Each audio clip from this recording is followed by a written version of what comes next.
దానికి ప్రభుత్వం పూనుకుంటుంది. దాన్ని వ్యతిరేకిస్తూ కార్యక్రమం సిపిఎం పార్టీ నిర్వహిస్తుంది. అదాని కంపెనీకి 20 ఎకరాల భూమిని పెద్దగంటోడ్లో ఇచ్చి అక్కడ సిమెంటరీ ఫ్యాక్టరీ పెడతామని చెప్పి అనుమతులు ఇస్తుంది.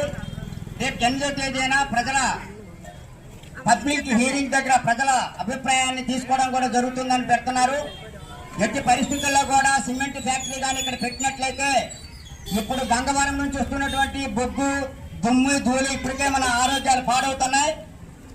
అలా కానీ సిమెంట్ ఫ్యాక్టరీ పెడితే మొత్తం దుమ్ము, ధూళి ఎంత వచ్చిన రసాయనిక తాలూకా మందులన్నీ కూడా మనకి కలుషితమైపోయి నీరు కలుషితమైపోతుంది, భూగర్భ జలాలు కలుషితం అవుతాయి.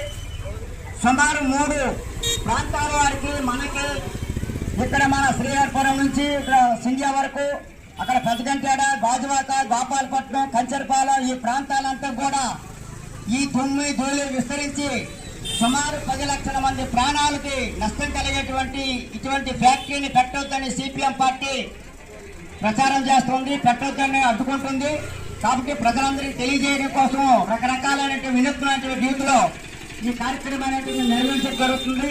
కాబట్టి ప్రజలందరూ అర్థం చేసుకుని రేపు 8వ తేదీన జరిగినటువంటి పబ్లిక్ హియరింగ్ లో ప్రజలందరూ కూడా మాకు ఈ సిమెంట్ ఫ్యాక్టరీ ఇక్కడ పెట్టొద్దని చెప్పి తెలియజేయడం కోసం ఇక్కడ మన నెహ్రూ నగర్ జంక్షన్ లో